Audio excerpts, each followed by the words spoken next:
In this video, I'll show you how to give blessings in Warframe.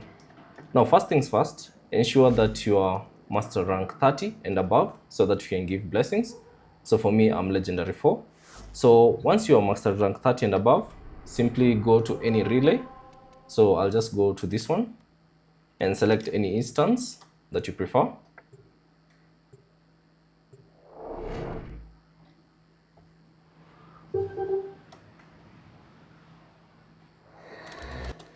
And then from here, simply go through and you should find the blessing relay. So let me show you where it is.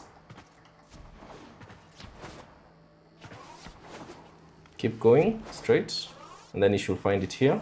So here it is. And then to bless, simply interact with the relay.